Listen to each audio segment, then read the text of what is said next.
What if I told you that one of the most secretive and mysterious places on Earth is also one of the coldest? A place that holds hidden mountain ranges, alien-like landscapes, and clandestine meetings of the world's most influential figures. A place that has been agreed upon by nearly every nation to remain untouched, yet is the subject of countless expeditions and rumors of covert operations. We're talking about Antarctica, a land of snow and ice and a hotbed of intrigue. So let's embark on a chilling journey to the world's southernmost continent, shall we? Antarctica, Earth's southernmost continent, home to sub-zero temperatures, colossal glaciers, and a distinct lack of permanent residents. But this isn't just a barren, icy wilderness. In fact, it's a place that piques our collective curiosity. Could this frozen wasteland be teeming with secrets just waiting to be uncovered? Antarctica boasts an array of fascinating and unique geographic features, the likes of which can't be found anywhere else on Earth. Its expansive ice sheets, the largest single mass of ice on our planet, are powerful enough to influence global weather patterns and sea levels. Beneath this icy surface lies a diverse landscape of mountains, valleys, and even subglacial lakes, their secrets perfectly preserved by the unforgiving cold. Amid these extreme conditions, life persists. Antarctica is home to a rich array of wildlife, from the regal emperor penguins to the tiny hardy tardigrades. Yet human habitation here is temporary and limited, with no native or permanent residents. The people who do venture here are usually scientists living in research stations, studying everything from climate change to astrobiology, in conditions that are as close as we can get to those on other planets. And then, of course, there's the ominous polar night. And for about half the year, the sun never rises over the Antarctic horizon, plunging the continent into months of relentless darkness. Imagine standing there, beneath the ethereal glow of the aurora australis, the frozen plains stretching out before you as far as the eye can see, untouched and silent. It's in this profound silence and isolation that one begins to wonder, what secrets does Antarctica hold? Why do people, some of them very influential, visit this icy, inhospitable wilderness? Could there be clandestine meetings occurring in the hushed silence of its frozen expanse? Antarctica's enduring allure lies in its isolation, its extreme conditions, and its inaccessibility. It's a place that challenges our understanding of life and survival, a testament to nature's raw power and resilience. It's a place of mystery and beauty, of ice and isolation. But the real question that hangs over this icy wilderness is this: what secrets does it hold? Let's start by exploring the enigma that is Antarctica. So we've talked about the famous faces who've been to Antarctica and the ambiguities surrounding their trips. But what about the mysterious missions that have taken place in this frozen wasteland? Because as it turns out, Antarctica has been the stage for several undertakings that still baffle us today. Let's begin with Operation High Jump. This expedition, led by the United States Navy in 1946, was officially a scientific and exploratory mission. But the scale was staggering. Around 4,000 personnel, 13 ships and numerous aircraft were involved, making it the largest Antarctic expedition ever. Officially, the mission was to establish a research base and to test military hardware in extreme conditions. Yet the operation ended abruptly, well before the planned 8-month duration. Why was that? Well, the official explanation was unfavorable weather conditions, but conspiracy theorists suggest there might be more to it. Another significant event was the Soviet Union's Antarctic expeditions in the late 1950s and 60s, particularly the establishment of the Vostok Station. Beneath this station lies the hidden Lake Vostok, a vast untouched body of water cut off from the world for possibly millions of years. Could the Soviet Union have been interested in something more than just scientific research? But perhaps one of the most intriguing stories of Antarctic exploration is the British Operation Tabarin of 1943. Officially, this mission aimed to provide a British presence in the Antarctic, denying access to the area for enemy ships and submarines during World War II. But the secrecy surrounding it, plus the establishment of permanently occupied bases, led to speculations about potential ulterior motives. All these missions, while draped in the mantle of science and exploration, had undertones of military strategy, geopolitical influence, or, according to some, even darker purposes. Whether it was the Americans, the Soviets, or the British, each expedition left behind a legacy of unanswered questions. What were these nations truly seeking in the vast, icy expanse of Antarctica? The answers, much like the continent itself, remain in mystery and ice. Now, you may be wondering, who are these high-profile visitors we're talking about? Well, over the years, there have been several intriguing instances of noted individuals journeying to the Antarctic. Let's delve into a few of these enigmatic encounters. One of the most famous figures to visit Antarctica was none other than the Secretary of State of the United States, John Kerry. This happened in 2016 during the last days of his term in office. What makes this trip interesting isn't just the timing, but also the reasoning. While the stated purpose was to learn about the effects of climate change, conspiracy theorists suggest there could be more to the story. Then we have the case of the revered Apollo astronaut Buzz Aldrin, who journeyed to the South Pole at the age of 86. The official reason? A tourist visit. But Aldrin's trip, given his NASA background, spurred theories about potential extraterrestrial interests in the region. Rounding up our list is Prince Harry of the United Kingdom, who trekked to the South Pole with wounded veterans in a charity event. But was this just a charity event? Or was there something else to this royal visit? And let's not forget the Russian Orthodox Church's Patriarch Kirill, who also visited a Russian scientific base in Antarctica. His motive? To bless the continent, or was there a hidden reason? All these visits by people from different nations and fields, each with their own stated reasons, seem to suggest that there might be more happening on this icy, deserted continent than meets the eye. Given the constraints and difficulties of getting to Antarctica, one has to ask, why would these people from various parts of the world take the time and effort to visit this inhospitable land? And why do these visits often seem in secrecy or ambiguity? Is it merely a coincidence that these powerful figures chose to venture to the Earth's southernmost point? Or could there be clandestine motivations hidden beneath the iceberg? We can only hypothesize and wonder as Antarctica continues to keep its secrets well guarded. The allure of Antarctica doesn't end with its geopolitical intrigue or its VIP guest list. The land itself holds secrets that baffle scientists and thrill seekers alike. For instance, beneath its icy surface, Antarctica hides the Gamburtsev Mountains, a mountain range as grand as the Alps, entirely buried under miles of ice. Discovered in 1958 by Soviet scientists, these ghost mountains remain a mystery, with scientists still unsure how they formed or why they haven't eroded away. But it's not just mountains that Antarctica keeps under wraps. Lake Vostok, which I mentioned earlier, is another of Antarctica's hidden marvels. It's one of the largest lakes on Earth by volume, and it's been sealed off from the world under kilometers of ice for 15 million years. Who knows what kind of life might have evolved in its dark, cold waters over such a vast span of time? Even stranger are the eerie phenomena that occur on the icy continent. Take the Blood Falls, for instance, a flow of iron-rich water that stains the Taylor Glacier a horrifying shade of red. Or the massive, nearly perfect circular hole in the sea ice, known as a polynya, that keeps appearing and disappearing in the Weddell Sea, baffling scientists. Then there's the Bloop, an ultra-low-frequency, high-amplitude underwater sound detected by NOAA in 1997. While scientists think the noise is most likely from icequakes, others believe it could be a giant, unknown sea creature lurking in the icy depths. But perhaps the biggest secret of all is the mystery of what lies beneath the ice. Scientists have found evidence of warm caves heated by volcanic activity that could potentially host life. Additionally, satellite imagery has revealed strange, unnatural-looking structures beneath the ice, leading to wild speculations about lost civilizations or even extraterrestrial bases. These elements, together with the political and historical mysteries we've discussed, make Antarctica a hotbed of intrigue. Despite its frigid temperatures, what secrets does this icy fortress still hold? Only time, exploration, and science can tell. Let's begin with the question, what is the only continent on Earth without a native human population? If you guessed Antarctica, you'd be correct. This naturally leads to the question, who owns Antarctica?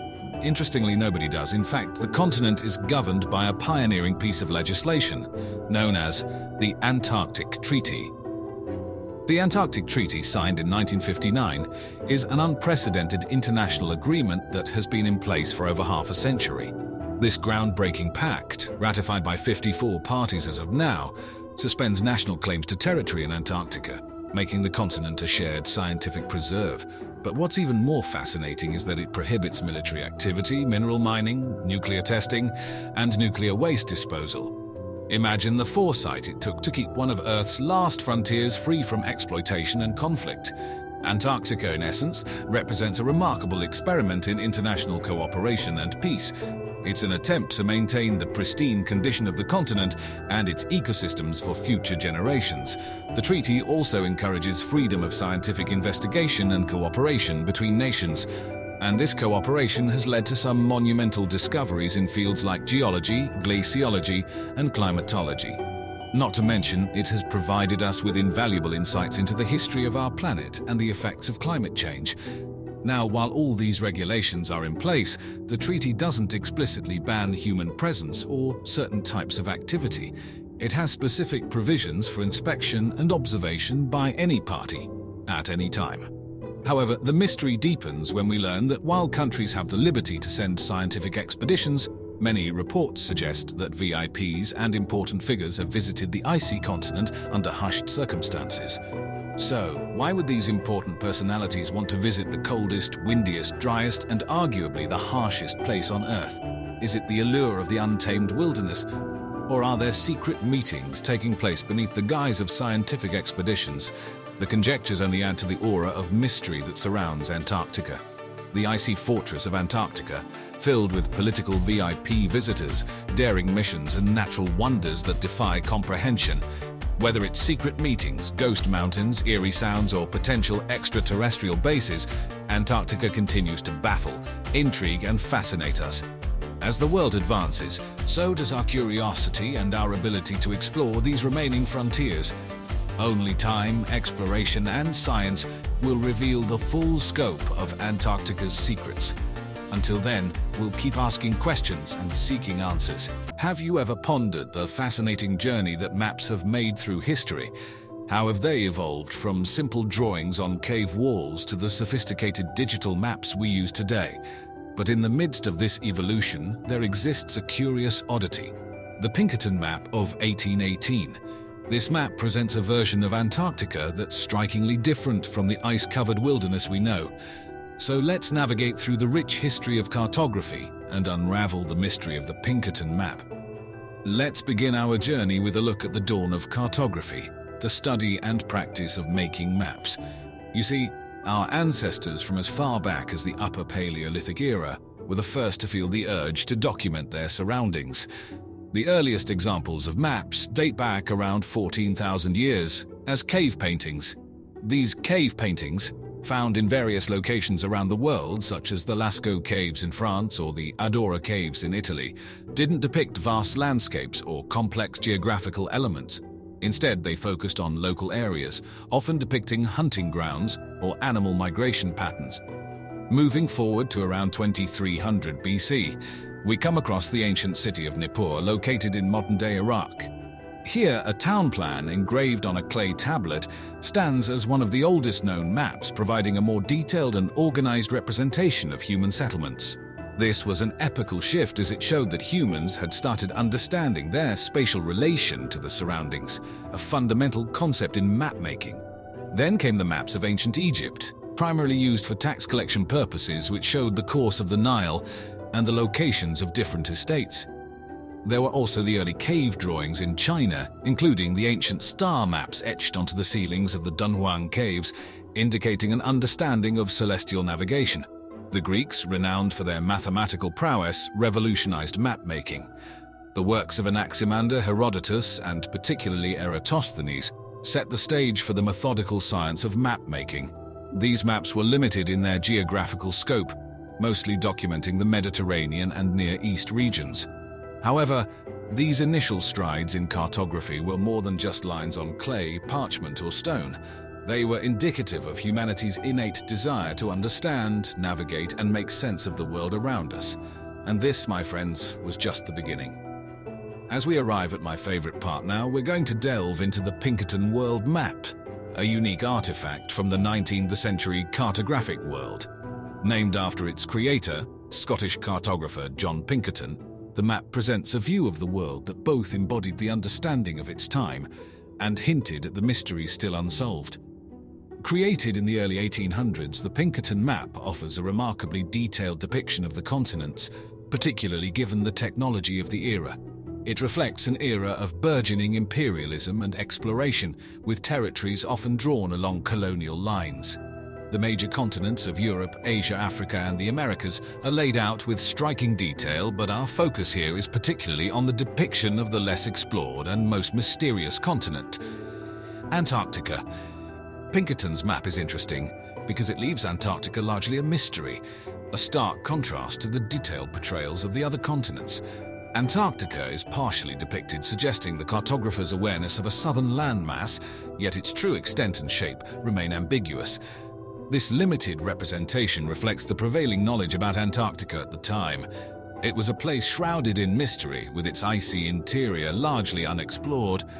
The incomplete depiction of Antarctica can be attributed to the fact that the Pinkerton map predates the first confirmed sighting of the Antarctic mainland by the Russian expedition, led by Fabian Gottlieb von Bellingshausen and Mikhail Lazarev in 1820. It's interesting to note that the map's portrayal of Antarctica is largely conjectural, pieced together from the accounts of whalers and explorers who had ventured into the frigid Southern Ocean and had reported sightings of icebergs and land. This incomplete depiction of the Antarctic continues to fuel various conspiracy theories and speculative fiction about lost civilizations and hidden treasures. The Pinkerton map stands as a tantalizing testament to the time when the world still had blank spots, spaces left for the unknown and the imagined, spaces that ignited human curiosity and the spirit of exploration. Now let's shift our focus on the fascinating mystery of Antarctica as it pertains to cartography and history. The Pinkerton map, with its conspicuously incomplete portrayal of Antarctica, only deepens the allure surrounding this icy continent. But why has Antarctica become the focal point of so many mysteries and theories? Well, first, let's establish some facts about this southernmost continent. It's the coldest, windiest, and most isolated place on Earth. Covered by ice that averages more than a mile thick, Antarctica remained unknown and unseen by humans until the early 19th century. Even today, it's largely uninhabited, save for scientists residing in research stations. This extreme remoteness and inaccessibility, coupled with its late discovery, has fueled speculation and mystery for centuries. Over the years, Antarctica has been subject to numerous theories and conjectures. Some have hypothesized that it could be the location of the lost city of Atlantis, the mythical civilization described by Plato. Others propose that the continent might be home to secret military bases or even alien outposts. Theories have also emerged, suggesting the presence of vast networks of warm rivers and lakes beneath the icy surface capable of supporting life. While much of this is speculative and unproven, it does highlight our enduring fascination with this largely unknown territory. From a cartographic perspective, Antarctica is also interesting due to the numerous anomalies and discrepancies that have appeared in maps over the centuries. For instance, the Piri Reis map, created by a Turkish admiral in the 16th century, allegedly shows Antarctica without its ice, a detail that continues to baffle researchers given the map's age. Moreover, even after Antarctica's official discovery, it was often inaccurately depicted or entirely omitted from many maps, further adding to its mystique. As we continue to explore and understand this unique continent, we unravel more of its secrets. Yet despite our advances in technology and exploration, Antarctica retains an aura of mystery, captured so well in the incomplete rendering on the Pinkerton map. It serves as a reminder of the vast frontiers yet to be fully explored and understood on our own planet. Moving on, we enter the era of a man named Claudius Ptolemy, an astronomer, mathematician, and above all, a geographer who lived in the Roman Empire in the 2nd century AD. Ptolemy's contributions to cartography were pivotal in the development of the discipline, shaping it into the science we know today. In his revolutionary work, Geographia, Ptolemy compiled and consolidated the geographical knowledge of the Roman Empire. But he did much more than just provide a list of places and their locations. Ptolemy introduced the use of longitudes and latitudes in the form of a gridded network. This system was a significant development in map-making, allowing for a standardized way to express location and navigate across the globe. However, it wasn't just about the mathematical precision. Ptolemy also introduced the idea of projecting the spherical Earth onto a two-dimensional surface, which we know is a fundamental challenge in map-making. His most famous projection, known as the Ptolemaic projection, distorted size to maintain accurate shapes, a concept widely used in modern cartography. Ptolemy's work was remarkable for its time, but it was not without errors. For instance, he greatly underestimated the Earth's circumference, leading to a smaller, more condensed representation of the known world. Despite these inaccuracies, Ptolemy's influence on the science of cartography cannot be overstated.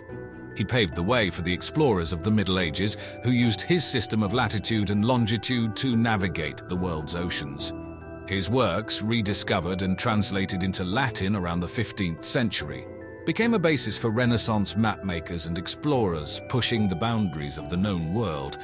Now let us dive into the Age of Exploration, a period ranging from the 15th to the 17th century that was marked by extensive overseas exploration from European powers.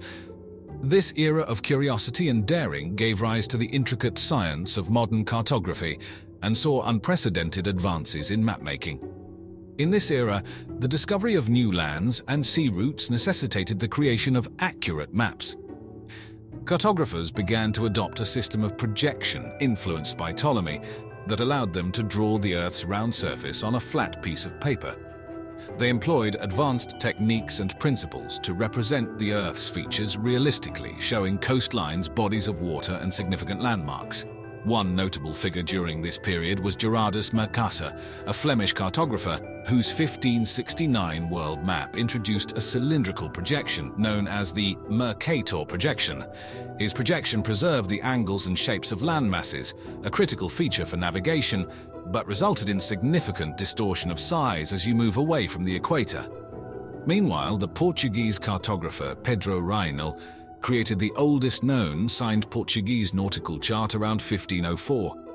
His works, alongside other cartographers from the Lisbon School of Cartography, were instrumental in the development of nautical charts with their focus on practical use for navigation. However, the Age of Exploration wasn't just about European cartographers. Globally, various cultures were developing their own techniques for mapping. For instance, the indigenous people of the Marshall Islands in the Pacific Ocean used stick charts, which employed shells and sticks to represent waves and islands.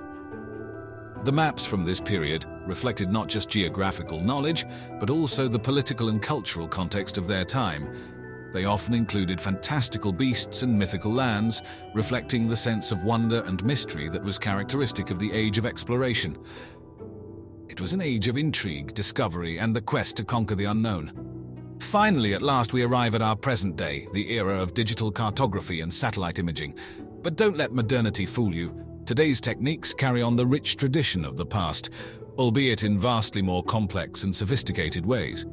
However, even with all the technology at our disposal, the challenge of capturing our planet's intricate details remains, offering a captivating blend of art, science, and technology.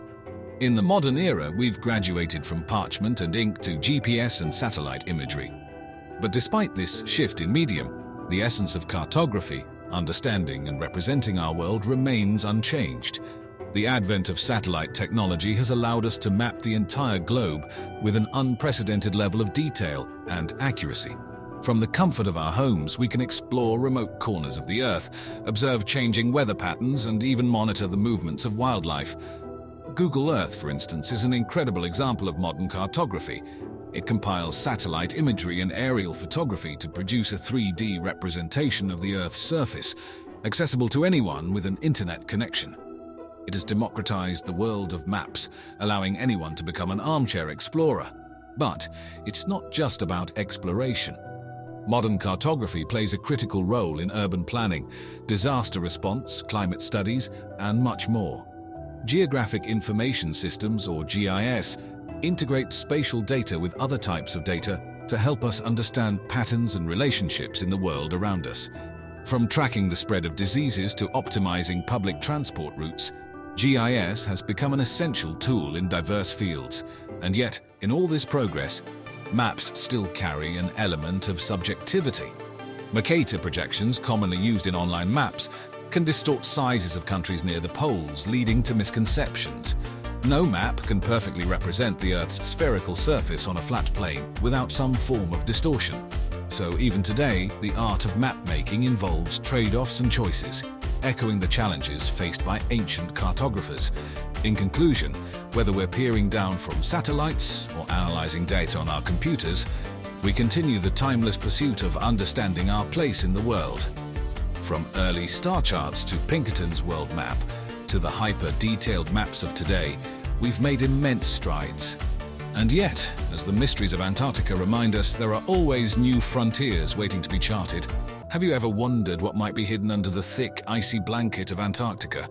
It's a vast, frozen frontier, largely untouched and unexplored. Beneath the ice, preserved for millions of years, there are secrets of our Earth's history and perhaps even mysteries of life beyond our planet.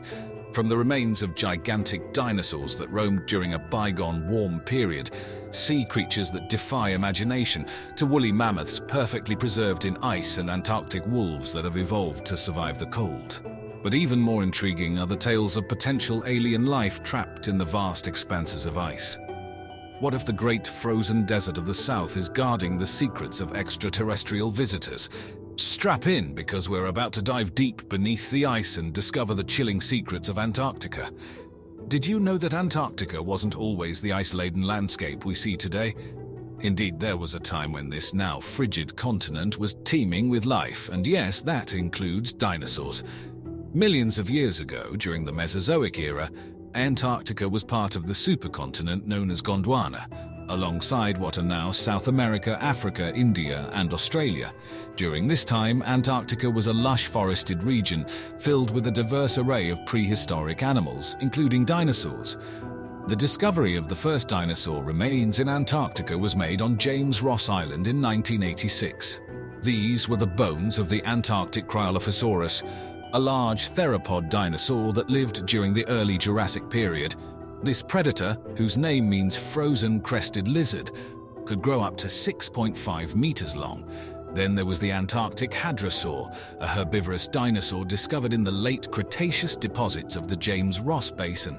The discovery of the hadrosaur remains in 1998 was significant, as it suggested that these animals could have lived in polar regions year-round, enduring months of winter darkness and likely cold conditions. A more recent discovery in 2016 was the first ever fossilized dinosaur feathers in the southern hemisphere, found on Vega Island in Antarctica. This finding further reinforced the fact that a diverse range of dinosaurs once roamed this now icy landscape. The discoveries of these dinosaur remains, along with many other species of prehistoric plants and animals, has provided scientists with invaluable information about life on Earth during the Mesozoic era and about the drastic climatic changes that have occurred on our planet over millions of years. Let's plunge into the depths of the Antarctic waters for a moment. This icy frontier is home to a surprisingly diverse array of life, many of which seem almost alien in their adaptations to this frigid environment. But among these organisms, the ones that truly catch our attention are the sea creatures from the distant past. Frozen in the Antarctic ice, we have found evidence of creatures that no longer roam our seas. These fossils tell a fascinating story about the Earth's past and the life that once thrived here. Among these discoveries are remnants of long-extinct marine creatures, each offering a tantalizing glimpse into the prehistoric world. One notable find is the colossal carnivorous sea spider Colossendes, a genus that was once much larger than their present-day counterparts. An ancestor of this massive spider was discovered in Antarctica, its body reaching a staggering 90 centimeters across, making it one of the most massive sea spiders to ever exist. To put this into perspective, the largest sea spiders today only reach a span of about 70 centimeters. Then there are the ichthyosaurs, marine reptiles that roamed the oceans during the era of the dinosaurs. Fossil remnants of these aquatic beasts have been found in the Antarctic, including an impressive specimen that measured a whopping 5 meters long. Finally, we can't forget about the numerous varieties of ancient fish that once swam in these icy waters. Among the most impressive are the Devonian-aged armored fish, whose fossilized remains give us a fascinating insight into the Earth's early marine ecosystems. These discoveries are not just relics from the past. They provide valuable information about the Earth's prehistoric climates, helping scientists model and predict the planet's future in the face of modern climate change. Life in the Antarctic may seem limited to a handful of specialized species, but as these ancient marine fossils reveal, this desolate landscape was once teeming with life in its most exotic forms. Let's journey from the past to the realm of speculative science fiction, or perhaps not so speculative after all. For years, rumors and conjecture have circulated about the possible existence of extraterrestrial technology hidden deep beneath the Antarctic ice. For many, these tales are the stuff of science fiction. But what if there's more to the story? Researchers from various fields have noted some highly unusual findings in Antarctica, which could imply the presence of something not of this Earth. Satellite images have revealed peculiar anomalies under the ice, structures that seem too precise and symmetrical to be naturally occurring. More intriguing still are the eyewitness testimonies from military personnel and researchers who claim to have seen unidentified flying objects, UFOs, in the area. These testimonies often coincide with instances of unexplained equipment malfunctions and missing time, phenomena often associated with UFO encounters. Even more tantalizing are stories about Operation High Jump, a post-World War II United States Navy operation in Antarctica. Some conspiracy theorists suggest that the real purpose of this operation was to find and possibly engage with extraterrestrial technology hidden under the ice. These theories gained additional traction with the release of declassified FBI documents in which an informant reported about flying saucers recovered in New Mexico. These saucers were described as being equipped with radiant energy devices, which aligns with Bob Lazar's claims about recovered extraterrestrial technology. Could a similar recovery operation have occurred in the Antarctic? Let's turn our attention to a creature that's synonymous with the Ice Age, the woolly mammoth. Now, you might think these gigantic furry beasts were exclusive to the northern climes of Siberia and North America, but prepare to be surprised. Scientists have found evidence of what appear to be the woolly mammoth's distant relatives in the southernmost part of the world, Antarctica. This comes as a shock to many, as the image of these mammoth beasts lumbering through a snow-blanketed landscape is so ingrained in our minds. Yet here's where it gets fascinating. Around 40 million years ago, during the Eocene epoch, the climate was much warmer than it is today. There were no polar ice caps, and instead of icy deserts, these regions were covered with forests.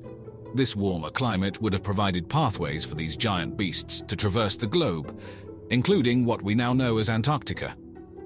Fossils uncovered in this icy desert have given scientists reason to believe that a mammoth-like creature once roamed here. These include fossilized teeth and bone fragments that bear a striking similarity to those of the woolly mammoth. But here's the twist. These Antarctic mammoths would have been isolated from their northern cousins for millions of years. In this icy environment, they could have evolved different adaptations, possibly becoming a unique species entirely. It's like a woolly mammoth, but not as we know it. This extraordinary find rewrites what we know about these fascinating creatures and demonstrates that even in the harshest environments, life finds a way. The Antarctic woolly mammoth reminds us that Earth's past was a vastly different world, holding secrets we're only beginning to uncover. Let's shift our focus from the gigantic to the canine. In the white wilderness of Antarctica, remnants of an extinct wolf species have been discovered, named the Antarctic wolf. This discovery is both curious and confounding. Why, you might ask? Well, because Antarctica is not known to have ever been a habitat for large mammals, especially not during the era this wolf is believed to have lived. The Antarctic wolf is a relatively recent discovery, found in the mid-20th century by a team of explorers. The specimens discovered were well preserved in the East, a canine time capsule providing a fascinating snapshot of life in the Pleistocene era. They're thought to have been about the size of a modern grey wolf, with a powerful build adapted for survival in harsh conditions. But what was a wolf doing in Antarctica, a land of perpetual ice and snow? It's believed that this wolf species migrated to the continent during a period of lower sea levels, possibly during an ice age when Antarctica was connected to South America via a land bridge. They would have hunted the prehistoric herbivores of the time, much like their counterparts in other parts of the world. The real question is how they managed to survive in such an inhospitable environment. Were they adapted to withstand the extreme cold? Or did they have a particularly thick coat or a specialized diet? The answers to these questions remain a mystery, but with each new find, we're able to piece together a more complete picture of this lost species and its life in the Antarctic wilderness.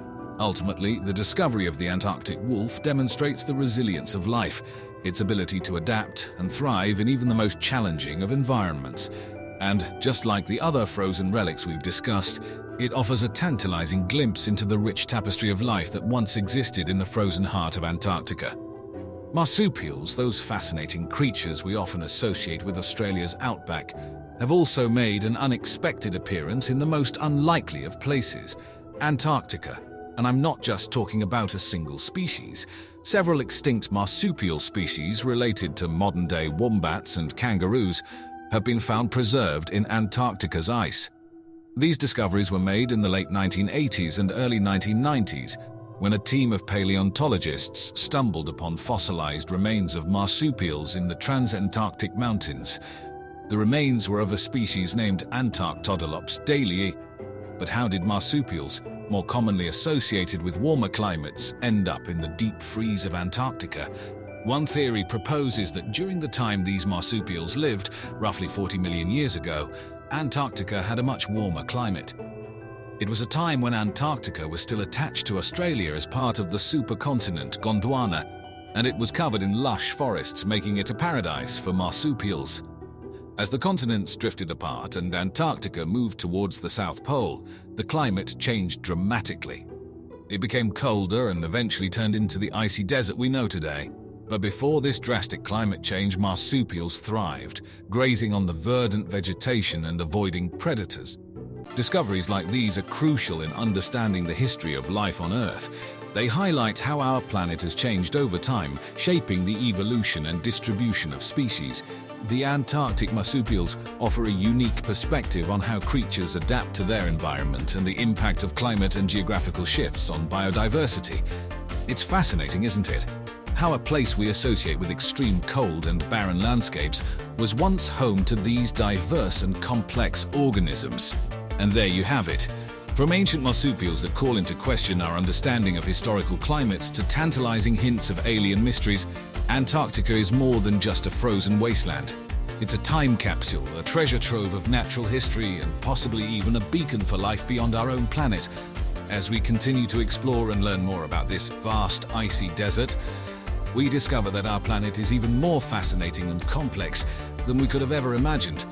And who knows, the next big discovery could be just beneath our feet, waiting to be unearthed from the ice. Imagine a ship once robust and filled with life, now drifting aimlessly, uninhabited and silent through the vast icy expanses of the North Atlantic, or resting in an eternal slumber on a foreign shoreline. The image is unsettling, isn't it? It's a stark reminder of our mortality and the inevitable march of time. Today we delve into the eerie world of abandoned ships, ghostly giants of the sea whose stories continue to captivate and mystify us. Welcome to a voyage into the unknown, as we explore the chilling tales of the MV Lyubov Orlova and the SS American Star. Have you ever thought about the life of a ship after it's decommissioned? Well, some vessels lead a pretty interesting afterlife, like the MV Lyubov Orlova. This colossal 300-foot cruise ship, named after the famous Soviet actress Lyubov Petrovna Orlova, was built in Yugoslavia in 1976. It was a magnificent vessel designed to explore the polar regions. But as we're about to see, the ice-cold seas would ultimately become its chilling resting place. The Lyubov Orlova was seized in 2010 in Newfoundland, Canada, due to a debt dispute. After being docked for 2 years, it was sold to a Dominican buyer for scrap in 2012. However, while being towed to the Dominican Republic, the tow line snapped in heavy seas, and the ship began drifting eastward into international waters. From then, the Lyubov Orlova became known as the ghost ship of the Arctic. Despite repeated attempts to secure the ship, it proved elusive. Powered only by currents and winds, this ghost ship roamed the seas, its exact whereabouts often unknown. There were rumors and reports suggesting that the ship may have finally sunk, but without firm evidence, its fate remained a maritime mystery. As for exploration, it's not just about the thrill of discovery. Safety is paramount, and the Lyubov Orlova, abandoned for years and battered by the elements, presented too many risks. Its interior spaces would have deteriorated significantly, and structural integrity would be questionable at best. There's also the consideration of legal rights to a vessel adrift in international waters. Besides, there's a much creepier aspect to consider. The ship was rumored to be infested with cannibal rats. Yes, you heard that right. Left without a food source, the rats aboard would have turned to cannibalism. It's a frightening thought, a ship full of potentially diseased cannibal rats roaming the high seas. Despite the creepy fascination and mystery surrounding it, the MV Lyubov Orlova remains a chilling reminder of the unpredictable forces of nature and the ghostly afterlife that some ships can lead once they've outlived their intended purpose. We may never know what really happened to it, and maybe that's for the best. After all, who's ready to tackle a potential rat-infested ghost ship? If you thought that was it for the Lyubov Orlova, well, the plot thickens, my friends. After disappearing into the fog, the fate of this ghost ship was a mystery that stirred up the imagination of many and resulted in several chilling theories and reported sightings. In January 2013, the ship was spotted 250 nautical miles off the coast of Ireland by the Atlantic Hawk, an offshore supply ship under contract to Husky Energy.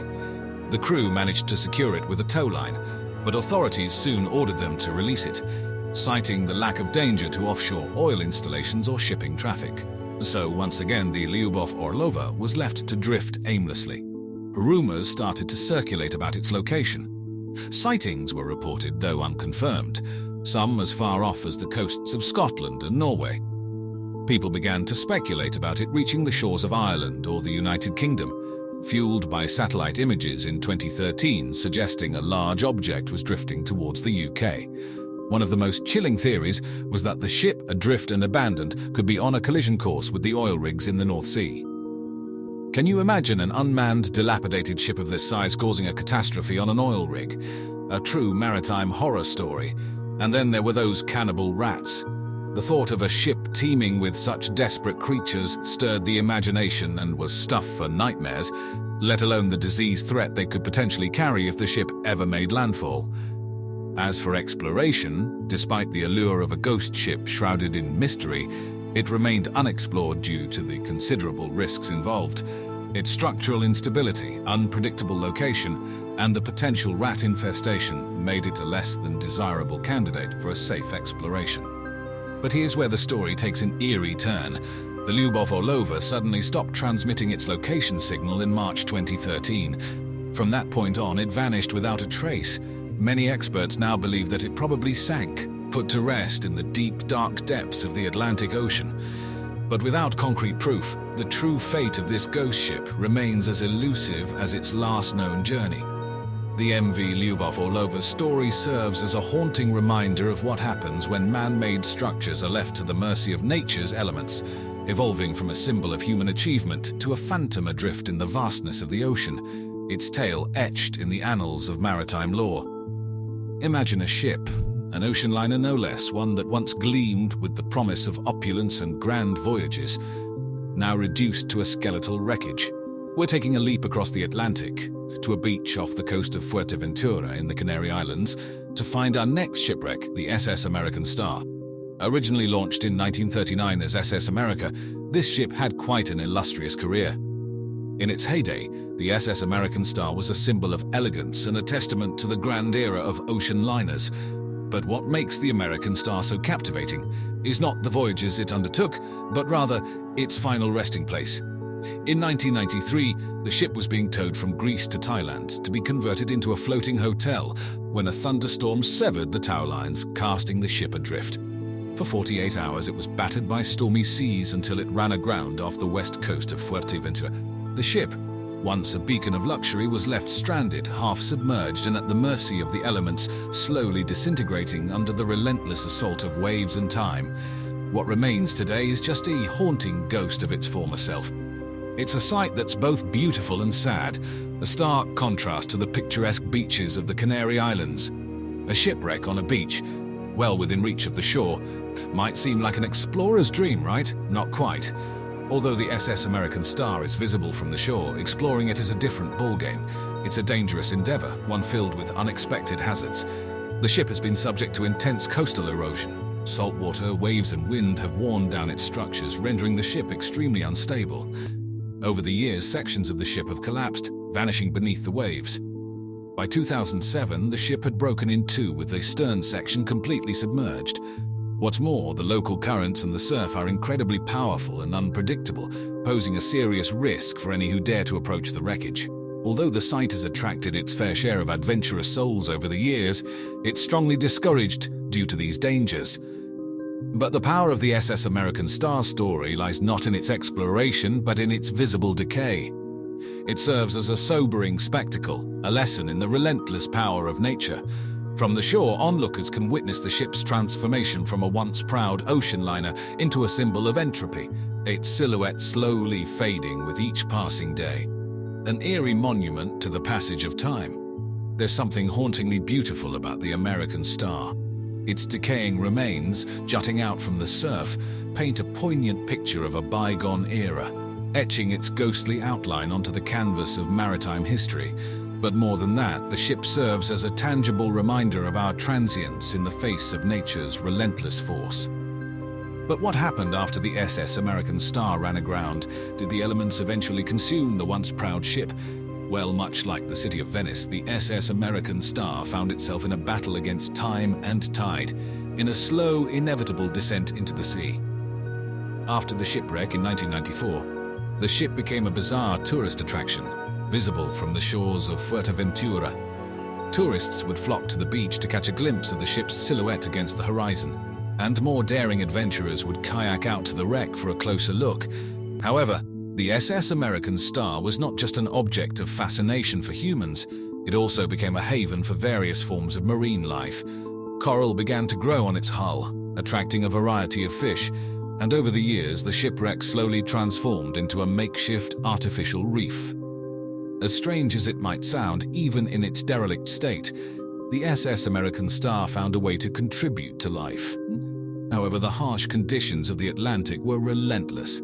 The battering of the waves, the corrosive salt water, the gusty winds, all of these factors began to take their toll on the ship.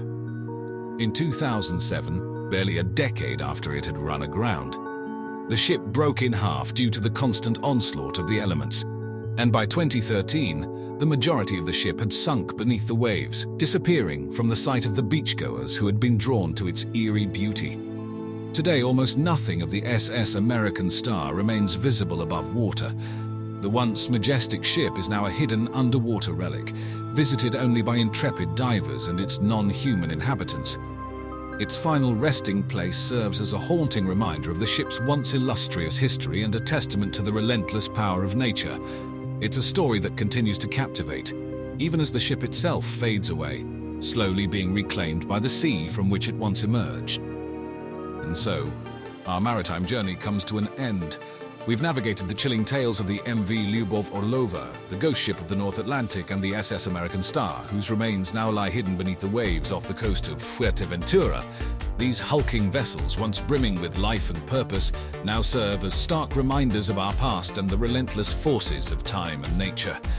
They captivate our imaginations, not just as tales of derelict ships, but as stories of human ambition, triumph, and ultimately surrender to the elements. As we bid them farewell, these ghostly giants of the sea continue their silent vigil, carrying with them the echoes of bygone eras into the vast, uncharted waters of the future. Picture this. A ship embarks on a voyage across vast, uncharted waters carrying precious cargo. It's a story that has been told countless times throughout human history. But what happens when these journeys go awry, when the unexpected storm hits or the navigator loses his way? In today's exploration, we're diving deep into the mysteries of the ocean as we uncover the tales of 5 ancient shipwrecks. From lost treasures to ghostly apparitions and archaeological wonders, these sunken vessels hold secrets of the past that continue to fascinate us. Let's set sail on this maritime adventure. In the deep waters off the southern coast of Turkey lies the Uluburun shipwreck, a time capsule from the late Bronze Age that has been resting on the seafloor for over 3,300 years. Discovered in the early 1980s by a local sponge diver, the ship has been dated back to the 14th century BC, making it one of the oldest known shipwrecks. The ship was laden with a cargo that has provided an invaluable snapshot into the international trade of the era. Divers recovered over 10 tons of raw copper, tin ingots, the components of bronze, and a golden seal bearing the name of Egyptian Queen Nefertiti, providing hard evidence of a direct trade link between the Mycenaeans in Greece and the New Kingdom of Egypt.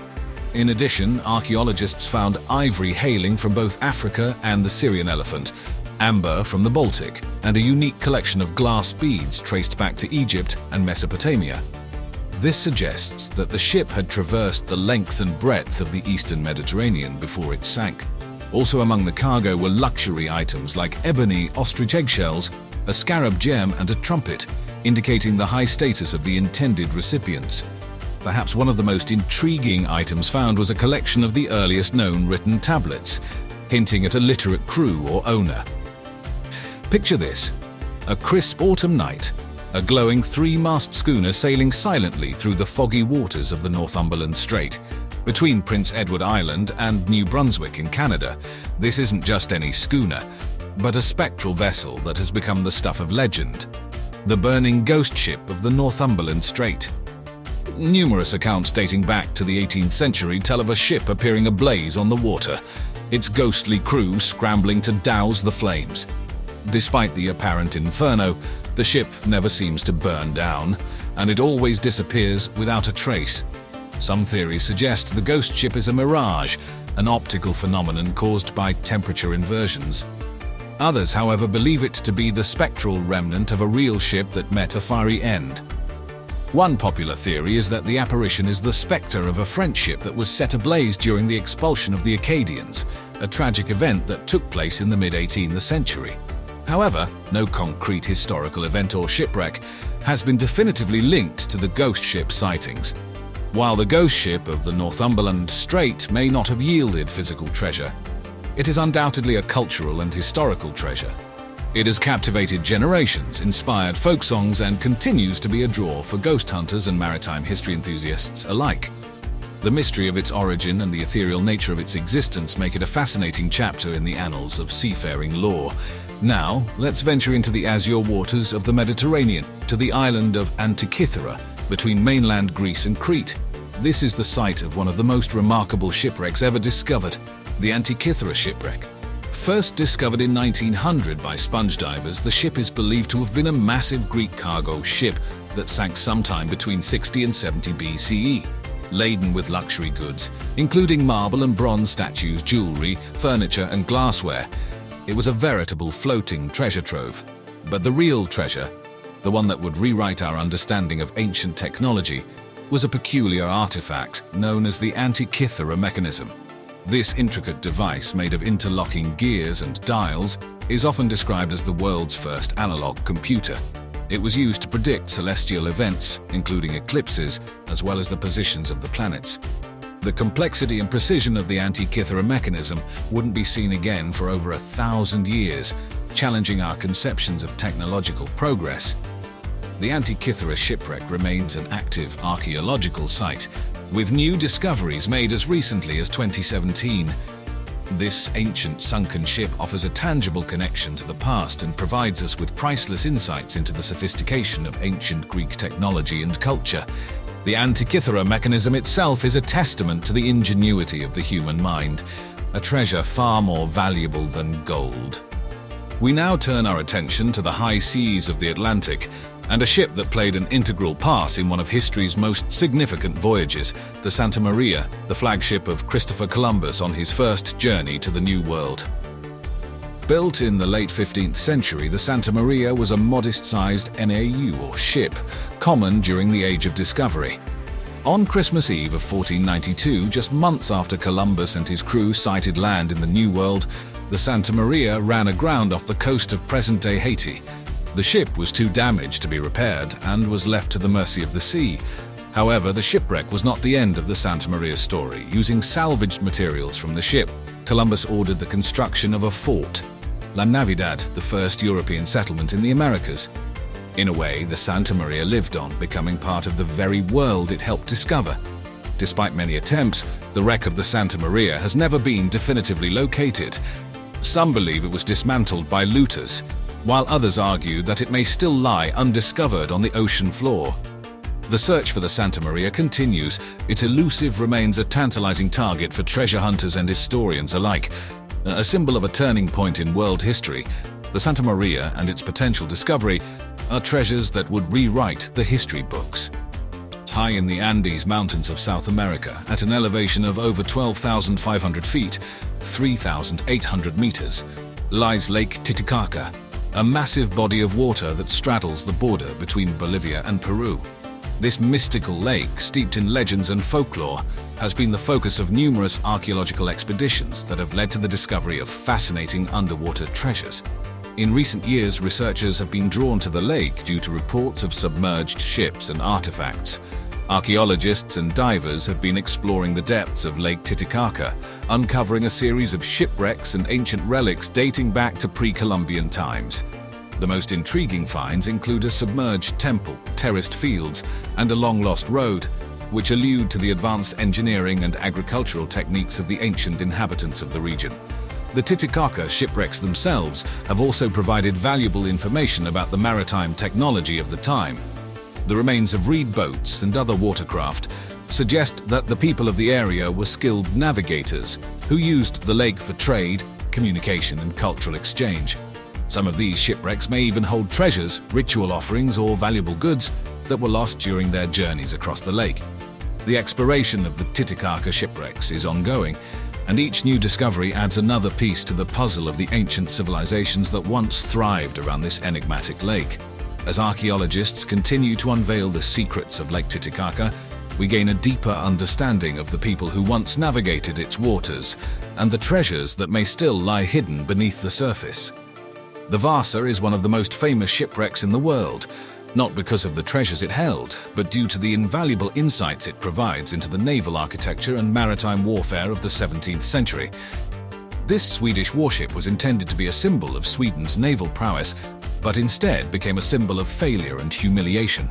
The Vasa set sail on her maiden voyage on August 10, 1628 in Stockholm, but disaster struck immediately. Within a mile of her departure, a gust of wind caused the top-heavy ship to tilt, water entered through the open gun ports, and the Vasa sank in front of a horrified crowd of onlookers. The ship rested in the cold, brackish waters of Stockholm's harbour for over 330 years. Its location known, but its retrieval seen as impossible. However, in 1961, the Vasa was finally salvaged in an operation that sparked worldwide interest. The cold, low salinity conditions of the Baltic Sea had preserved the Vasa exceptionally well, with even the intricate wooden carvings and painted surfaces remaining largely intact. Today, the Vasa is housed in a specially built museum in Stockholm, where it provides an unparalleled glimpse into the past. While the Vasa didn't carry gold or jewels, it held a different kind of treasure knowledge. The ship and its contents, including thousands of artifacts and even the remains of the crew and their personal possessions, provide a time capsule of life in the early 17th century. Each object, from the cannons and rigging to the clothing and utensils, contributes to our understanding of the era's naval warfare, social conditions, and everyday life. The story of the Vasa reminds us that sometimes the real treasure is not gold or gems, but the stories and lessons we glean from history. We've journeyed through time and across the globe, diving into the depths of history and the ocean to discover the captivating stories behind these shipwrecks. Each ship, each voyage, tells a unique tale of human ambition, innovation, and often unexpected disaster. But in their underwater tombs, they've preserved snapshots of our past, treasures that surpass material wealth. They remind us that the real treasure isn't always gold or gems, but the stories and lessons we glean from history. So the next time you gaze across the ocean, remember the tales it holds beneath its waves. When you think of Vikings, what comes to mind? Is it their iconic longships cutting through the icy North Atlantic? Or their reputation as fierce warriors and skilled traders? Maybe it's their mythology, filled with gods like Thor and Odin. Vikings have been a source of fascination and intrigue for centuries, and today we're going to delve into some of the most interesting stories from their past. We'll voyage across the ocean to the Americas, journey to the heart of the Byzantine Empire, and even delve into the world of the Viking slave trade. So, fasten your seatbelts, or should I say, secure your oars, as we set sail on this adventure into Viking history. And now, we've all been taught that Christopher Columbus discovered America, right? Well, that might not be the whole truth. In fact, there's a whole saga, quite literally, about Viking explorers reaching the American continent about 500 years before Columbus. This extraordinary tale begins with a Viking named Bjarni Herjolfsson, who was blown off course while sailing from Norway to Greenland and spotted a land that was not on any map. While he didn't land, his tales of this discovery inspired another explorer, Leif Erikson, to set out on his own expedition. Leif Erikson, the son of Eric the Red, who founded the first Viking settlements in Greenland, embarked on a journey westward from Greenland. He first landed in a rocky, barren place he named Helluland, believed to be modern-day Baffin Island. From there he ventured further to a forested area he called Markland, likely Labrador in present-day Canada. But it's his final stop that's most intriguing. Erikson and his crew came upon a place with fertile land, plentiful timber, and a climate milder than they were used to. They called it Vinland, or Wineland, likely because of the wild grapes they found. Today, most historians agree that Vinland was probably located in what is now Newfoundland, Canada. This site, known as Lance aux Meadows, was excavated in the 1960s, and the remains of Viking buildings were discovered, providing the first archaeological proof of Europeans reaching the American continent. So, while we may think of Columbus Day as a celebration of the discovery of America, perhaps we should also give a nod to Leif Erikson, who appears to have beaten Columbus to the punch by about half a millennium. That's quite a twist in our understanding of history, isn't it? We've all heard of Viking longships, right? These iconic vessels with their dragon-headed prows cutting through the icy waves of the North Sea are nothing short of an engineering marvel, especially when you consider the time period. But let's dive a little deeper into what made these ships so extraordinary. The Vikings were master shipbuilders, and their longships were a testament to their skill and ingenuity. These ships, often reaching up to 75 feet in length, were primarily built from oak, which provided both durability and flexibility. What's remarkable about their design is the shallow draft hull.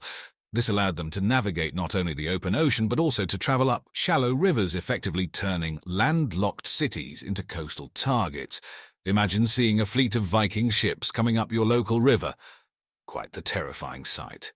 What's more, the symmetry of the longship design meant that they could easily reverse direction without having to physically turn around, a tactical advantage in both exploratory voyages and warfare.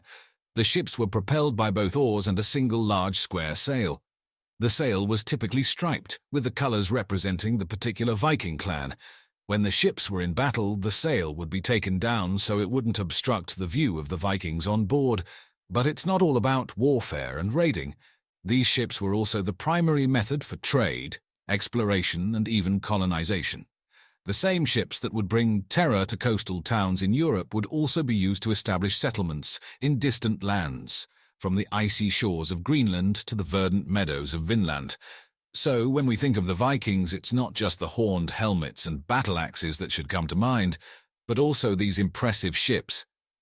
These long ships weren't just a means of transport, they were a symbol of the Viking spirit, adventurous, fearless, and unstoppable. Truly, without their ships, the Vikings would not have made the far-reaching impact they did on the world. As we peel back the layers of Viking history, we come across some unsettling truths. For instance, the Vikings were heavily involved in the slave trade, but these weren't just any slaves. They were called thralls in Old Norse, and they were considered property, much like other commodities of the time. The thralls came from all walks of life.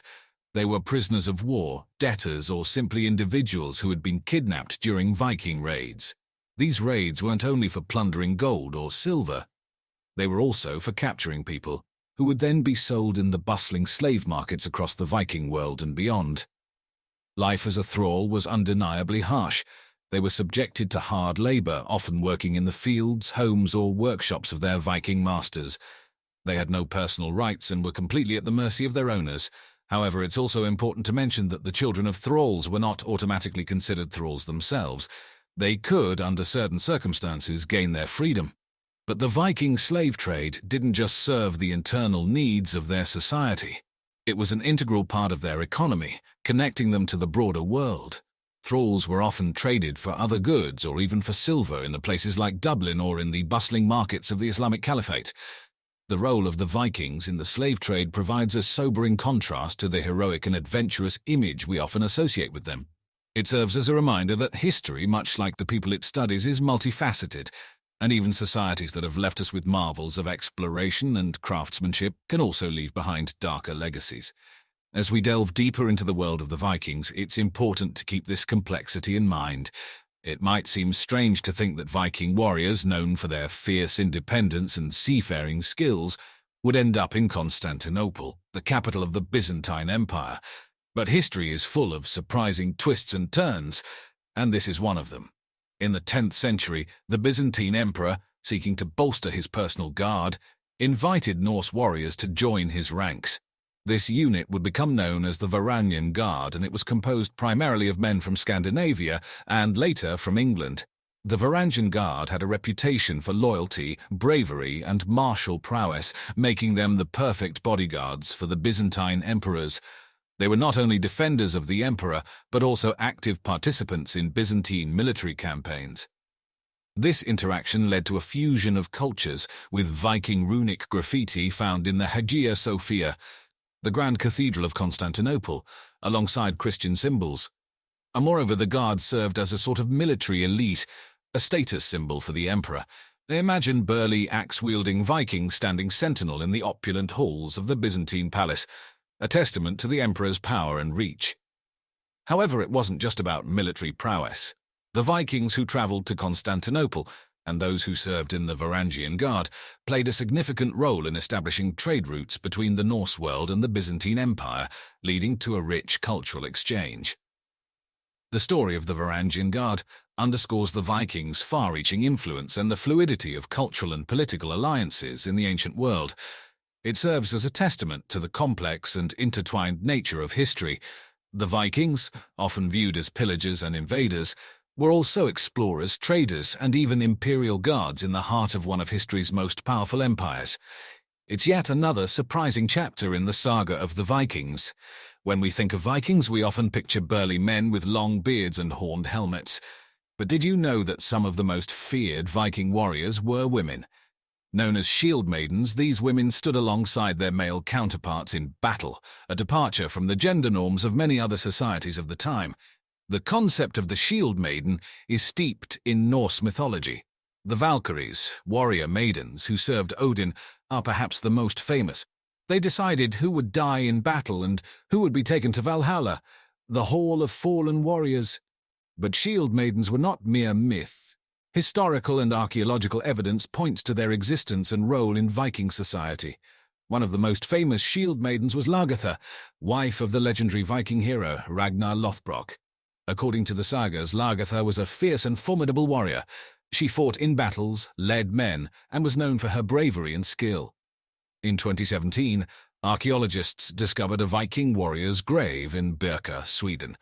The grave, filled with weapons, 2 horses, and gaming pieces, suggested a high-ranking warrior. For a long time, it was assumed that the skeleton was male. However, DNA testing revealed that the warrior was in fact a woman. This discovery challenged long-held assumptions about gender roles in Viking society and provided compelling evidence of the existence of female Viking warriors. The role of shield maidens in Viking society was not just about their ability to fight. It reflected a certain level of gender equality in Viking society, at least in comparison to other societies of the time. Women could own property, initiate divorces, and even become merchants. The existence of shield maidens shows us that Viking society was complex, and their role was not just confined to the home, but extended to the battlefield. The tales of these Viking women warriors, these shield maidens, serve to broaden our understanding of Viking society. They remind us that history is full of surprises, and the roles we often take for granted were not always so clear-cut. In the end, the story of the shield maidens is a story of courage, strength, and defying expectations. And that's a story worth telling. When we talk about Vikings, we often focus on their golden era, the time of raiding, exploring, and trading. But like all great epochs in history, the Viking Age had to come to an end. So what exactly led to the decline of this powerful seafaring civilization? Many factors contributed to the end of the Viking Age, and it wasn't a sudden, abrupt stop. Instead, it was a gradual process that took place over several decades, beginning in the late 11th century. One of the key factors was the emergence of centralized kingdoms in Scandinavia. As these kingdoms consolidated their power, they started to control the Viking raids. The kings, wanting to maintain power and stability, discouraged the violent and disruptive raids that had characterized the Viking Age. A second significant factor was the spread of Christianity throughout Scandinavia. The Vikings had long held on to their Norse beliefs and pagan rituals. However, with increasing contact with Christian Europe, through trade, conquest, and diplomacy, Christianity began to take root. Christian kings and leaders often sought to end the practice of raiding, seeing it as incompatible with their new faith. Over time, the conversion to Christianity played a significant role in calming the Viking spirit of adventure and aggression. Thirdly, the climatic conditions, which had been favorable for the Viking lifestyle, began to change. The medieval warm period, which had allowed for the expansion of settlements in places like Greenland, started to wane. This climatic downturn made farming more challenging and may have reduced the opportunities for exploration and settlement. Lastly, by the late 11th century, the regions that the Vikings had targeted, Europe, the British Isles, had become more fortified and better prepared to defend against Viking attacks. The targets of Viking raids had learned how to resist and retaliate. In essence, the end of the Viking Age wasn't marked by a single defining event. It was the result of many converging factors, political, religious, environmental, and social, that together signaled the closing of this remarkable chapter in human history. But while the Viking Age may have ended, the influence and legacy of the Vikings continue to be felt and discovered even today. And as always, thanks for watching.